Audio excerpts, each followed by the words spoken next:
Recording 43. You will hear a telephone conversation between the organizer of a short story competition and someone who wishes to take part in the competition. First, you have some time to look at questions 1 to 6.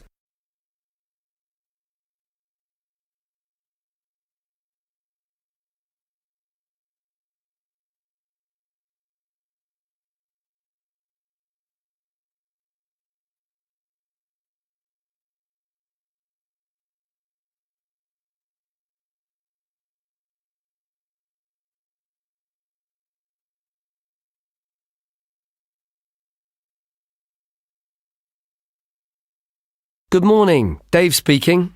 Oh, hi. I'm phoning about a short story competition. I saw an advert in a magazine and I was just calling to get some details. Yes, certainly. I'm the competition organizer, so I should be able to help. What kind of details are you looking for? Well, does it cost anything to enter? Yes, there's an entry fee of £5. Okay, that should be fine. It's a short story competition, so how many words is that? Well, we want to give people a reasonable amount of freedom, but the guidelines are around 3,000 words. Oh, that sounds quite a lot. Well, it's not as much as it used to be. We did have a limit of 5,000 words, but some people thought that was too many. So this year we've reduced it. Right. And does the story need to be about anything in particular? No, you can write about any topic you like. But the main point of the competition is that it has to have a surprise ending. Oh, I see. That sounds interesting. I don't think I've ever written a story like that before. Yes, it's something we've introduced for this year's competition. Right. I'm 18. Is there any age limit? Yes, you need to be 16 or over. So if you're 18, that's fine. Great.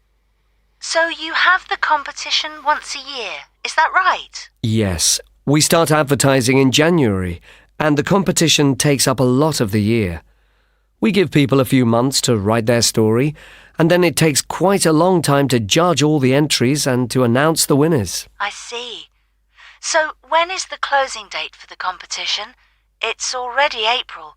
I hope I'm not too late. No, you've still got plenty of time.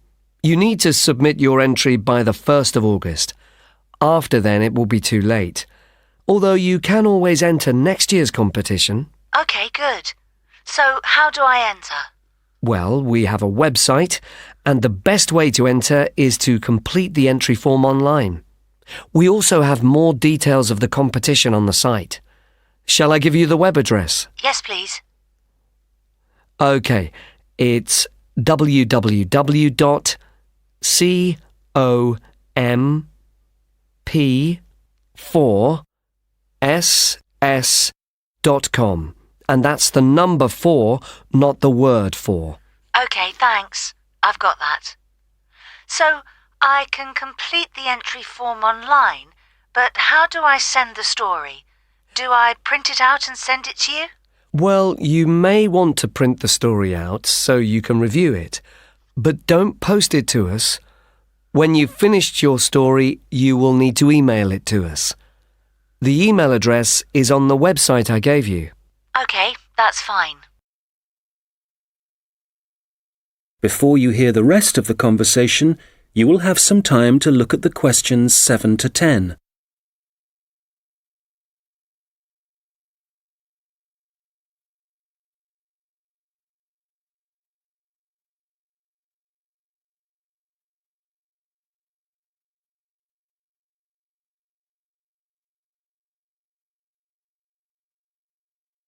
Now listen and answer questions 7 to 10. Can you tell me a bit about how the competition is judged and what the prizes are? Yes, of course. Well, once we have all the entries, I send them to all the judges. Our competition is quite popular, so we are lucky to be able to use famous authors who are very interested in the competition. That's fantastic. It's great to know that someone famous will be reading my story. Yes, that's right. It takes them quite a while to read through the entries, but eventually they decide on the top 5 stories. I see. And what happens then? Well, they will be published online so everyone can read them. They will not be in any order at this point. They will just be the 5 stories that the judges think are the best. And do all the top 5 stories get prizes? No, it's just the top story and the runner-up. So how is the top story decided? Well, once the top 5 stories are available, it will be the public who will vote for their favourite story. Right, I see. So I need to get all my friends to vote for me then? Yes, that's a good idea. And what is the prize? Well, the runner-up gets a prize of £300, but the winner gets a trip to Spain to attend a workshop for writers. Wow, that's brilliant! I'd better get writing straight away. Yes. Good luck. Thanks. That is the end of section 1. You now have half a minute to check your answers.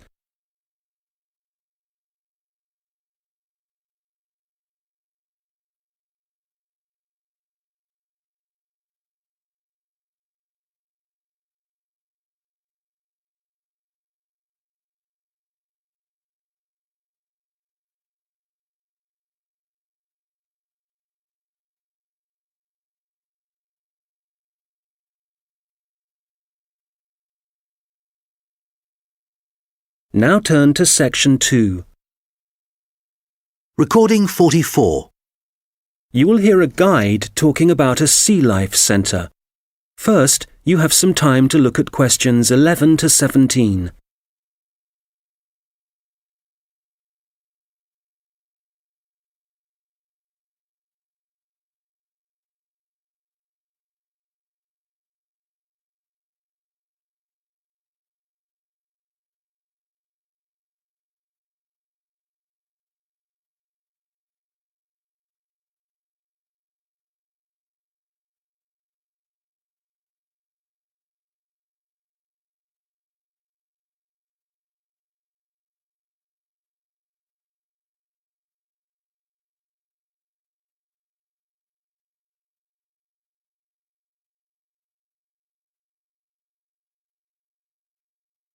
Okay, so hi everybody and welcome to the Sea Life Centre.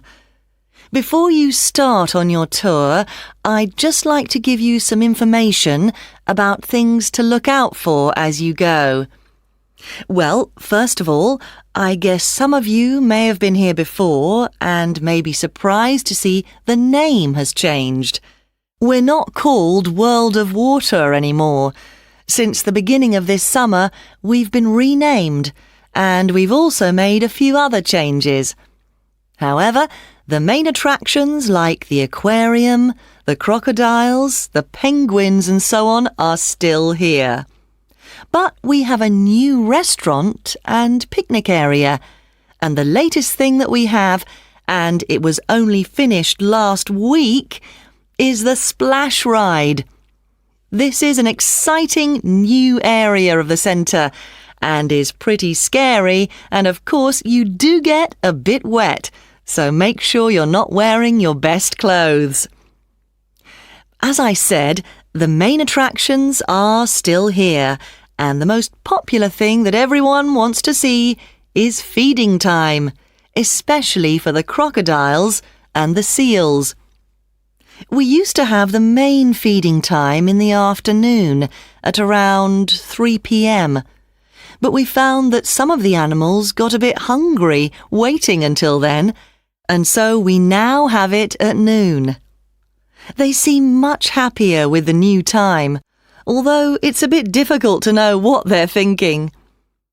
Now, I'd like to mention something new that we've introduced this year that we're very excited about. It's called a VIP ticket.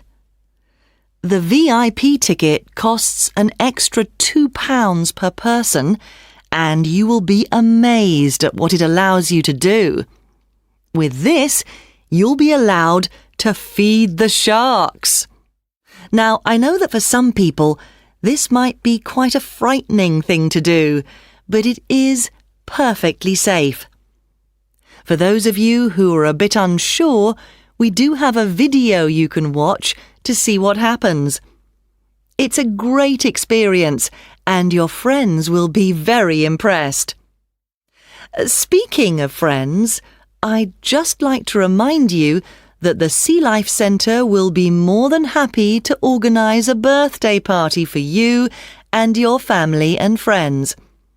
If you need more details, you can speak to me afterwards, and there are also forms at the entrance that you can fill in. I'd also like to bring your attention to the good work that the Sea Life Centre is doing in support of animal conservation. I'm sure you're all aware of the worrying situation with a large number of species facing extinction. Here at the Sea Life Centre, we're taking action by asking as many people as possible to sign a petition. Once we have over 5,000 signatures, we are planning to send it to the government in the hope that more people will begin to take it seriously. Right, well, there's obviously a lot going on at the centre and a lot of things to discover. At all the attractions, there is helpful information, so please read as much as you can, and if you want to see what you've remembered, please do the quiz after your visit. There are no prizes, of course, but I'm sure you'll be surprised by how much you've learnt. Before you hear the rest of the conversation, you will have some time to look at the questions 18 to 20.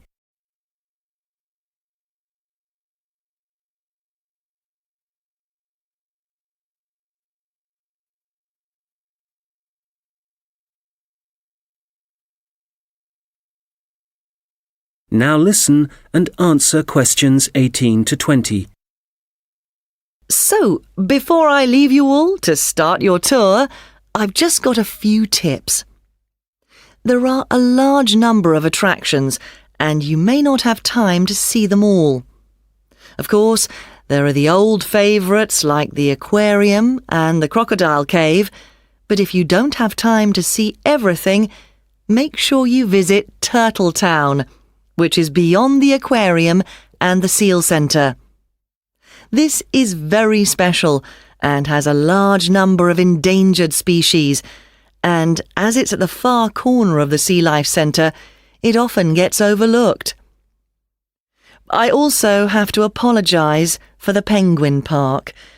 This has needed some urgent work to be done, and so will not be open for the next week.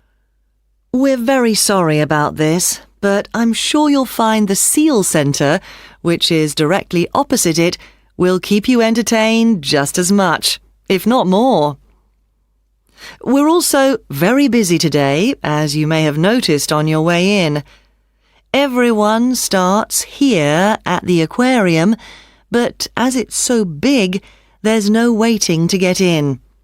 But today, we're expecting a lot of people to want to see the crocodile cave, as a couple of eggs have hatched out.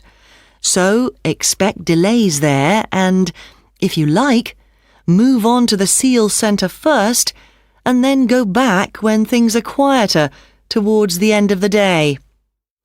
So, I'll leave you now, but if you have any questions, I won't be far away, and have a great time at the Sea Life Centre.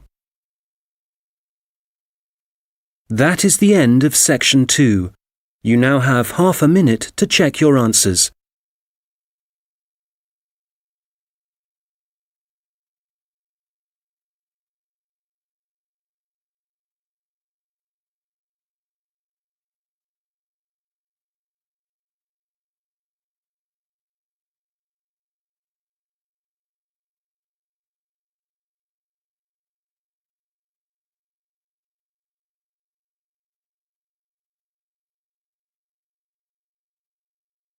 Now turn to section 3.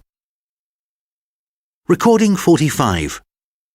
You will hear two students talking about their university studies. First, you have some time to look at questions 21 to 26.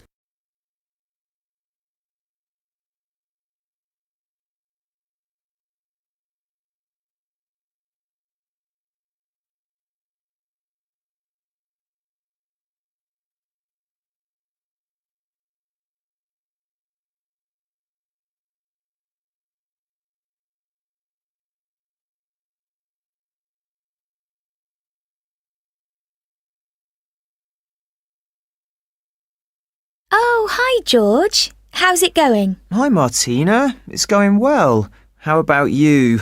How's university life? Well, it's great. Apart from the studying, of course. Yeah, me too. What are you studying? I seem to remember that you were going to do art. That was your best subject, wasn't it? No, not really. I just liked the teacher. He was French and had an amazing accent. My favourite subject was history, but I couldn't see what career that would give me. Oh, right. So what did you choose? Well, I found it really difficult to decide. I was really good at science, but I must admit, I never really enjoyed studying it. So, in the end, I decided to opt for English, which was my second favourite subject, and I thought it would be more useful to me than studying anything else. So, that's what I'm doing. How are you finding university? Well, it's a bit of a challenge, I suppose. Are you finding it difficult? Well, some of it. I'm doing mechanical engineering, which is really interesting, but it covers quite a lot of areas, like materials science, machine design, physics, and of course mechanics. And they're all fine, but it's maths that I'm struggling with. It's a lot harder than it was at school. I can believe it. It all sounds very difficult to me. But then I never was very good at mechanical things. I suppose it must involve some practical work. Well, not at the moment. Currently, it's nearly all theory, so it's a bit heavy going. I guess you need to start with that so that you can get a grasp of the concepts and learn a few facts before you start putting it into practice. It must be a lot different to the course that I'm taking. Yes, but in a few weeks we'll be having a lot more practical experience. In fact, I've got a great assignment this term working on jet engines, which means I'll be going on a few field trips to a nearby airport. Oh, that's great. It sounds like you're going to be very busy. Yes, I'm not sure how I'm going to cope with the work. We have a lot of lectures, and that's fine. The lecturers are very knowledgeable, and I learn a lot from them. But we also have a lot of seminars, and I find with so many people expressing their views, it can get quite frustrating. It would be better if we didn't have so many of those. Yes, it's the same for me.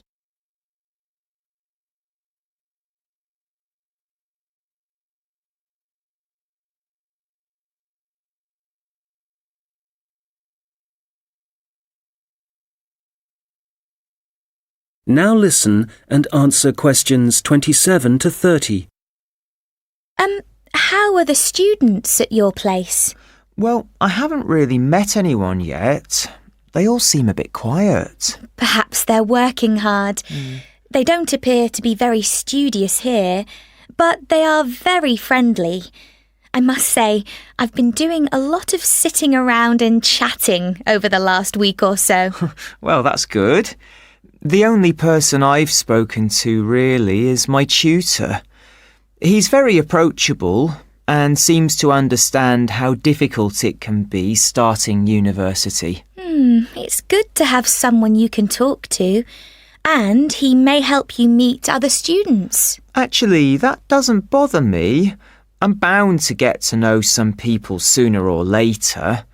It's more a question of finding out what I need to do, where to go, and so on. I hope he can help me with that. Oh, I would have thought so. Well, we certainly have a lot of work ahead of us. It seems like a long time, doesn't it? Studying for 3 years. Yes, it does. But I'm sure it'll go quickly. You know, I'm really dreading the first assessment. Yes. For the course I'm doing, we have to hand our first one in at the end of next month. Really? So, have you got the topic yet? No, but we'll get it soon. I'm not sure how much we have to write yet. Not too much, I hope. I know what you mean. And it's hard to study, especially where I am now. Oh, where are you living? I'm living in a hall of residence. I thought that would be a good idea, as there'd be a lot of people around, but I'm finding it a bit noisy. I can see that I'm going to have problems when I really need to get down to some work. So, I guess you need to be somewhere on your own then? Yes. Well, I do like to have some people around me, so I'd prefer to live with a family somewhere, in a house not too far from the university. Well, good luck with that. Yes, thanks. And good luck to you as well. Oh, I have to dash now. I've another lecture in 10 minutes. Bye for now. Bye. That is the end of section 3. You now have half a minute to check your answers.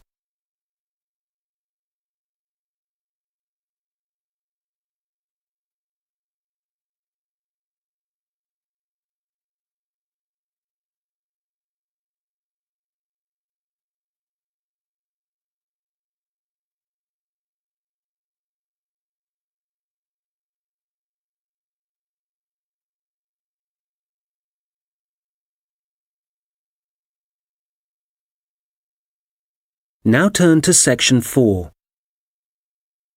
Recording 46. You will hear someone talking about creating a presentation. First, you have some time to look at questions 31 to 40.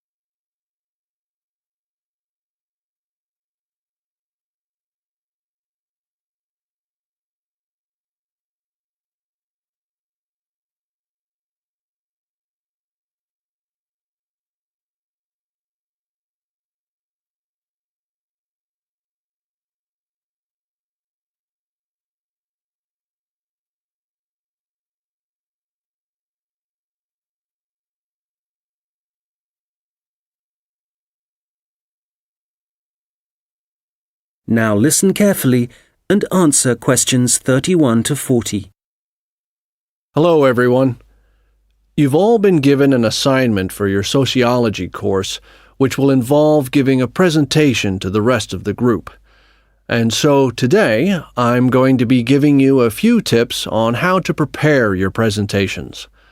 This should help you with your current assignment, but a lot of the principles I'll be putting across will be general principles which will, of course, help you with all your future presentations. So, first of all, the most important thing to consider is your audience. And in this instance, your audience are the other students in your group. There are 3 points to bear in mind. Firstly, you need to ask yourself what they need to know. Secondly, it's useful to consider whether they'll be supportive or not. And thirdly, will it be a small group, say 3 or 4, a moderate gathering of 20 or so people, as for your current assignment, or will there be hundreds of people?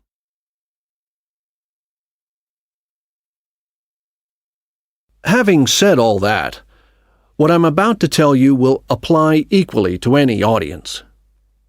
So, How do you structure your presentation? Right at the beginning, you should tell them something that forces them to pay attention. This could be something surprising or even shocking, but it needs to be relevant. After that, you need a list of items or topics showing them what you'll be covering, rather like an agenda. And then the main part of the presentation will follow. This main part will be the detailed information you'll be presenting and could include facts, statistics, personal experiences, etc. After this, you should summarize what you've presented and close with what I call next steps. For this assignment, you could simply point the group to other sociology reference material. In other cases, you may want to suggest some actions that people can take. Now, what about the design of the slides for your laptop? Well, the important thing here is to be consistent. You need to have the same type of font and use the same color and size for the same elements. For example, all headers need to look the same. All bullet points need to be presented in the same way. And don't just stick to words. Bring the presentation to life by adding graphics. These could be in several forms, such as pictures, flowcharts, diagrams, histograms, and so on. And so let's move on now to presenting. You have your presentation prepared, and you're ready to start. Well, it's important to give a good impression from the start. So take 3 deep breaths, look at the audience, no matter how frightening they may be, and be enthusiastic and energetic. As you go through the presentation, remember to provide some variety in the way you speak. So, for example, you can talk fairly rapidly for information that may be familiar, but then slow down for more unfamiliar sections. And change your tone as you speak. Don't keep it at the same level all the way through. As I mentioned, look at your audience. A good tip is to pick people out and look at them for around 5 seconds. Not looking at the audience gives the impression that you're either not interested in them or terrified of them. Looking too long at one particular person may make them feel rather uncomfortable. There may be points in your presentation that you want your audience to really absorb, and in order to make important points stand out, you may consider adding silence right after these. It will give people time to reflect on what you've just said. Also, you may be presenting complicated ideas or technical details, but try to keep everything as simple as possible. Use simple words and as few as possible. And be clear. If you say something like, "This appears to be," it implies uncertainty. So using weak verbs such as appears, seems, could be, etc., needs to be avoided. I'll just finish off with a few thoughts on questions and interruptions from the audience. You may choose to invite questions from the audience as you go, or ask them to wait until the end. Either way, questions should be encouraged, as it provides you with some feedback on how interested the audience is and how well they're understanding you. When a question is asked, you need to provide an answer that is as accurate as possible. So, initially, my tip is to repeat it. This will ensure you have heard it correctly and will give you a few seconds to gather your thoughts. Interruptions, on the other hand, can be unwelcome, and you may get them for a variety of reasons. It's likely, however, that there's something in your presentation that's unclear or confusing. So my advice is to reduce problems by reading through your presentation beforehand and predicting potential points which could cause interruptions. You may then want to change that part of your presentation, or at least you'll be prepared if someone does interrupt you. Now, do you have any questions?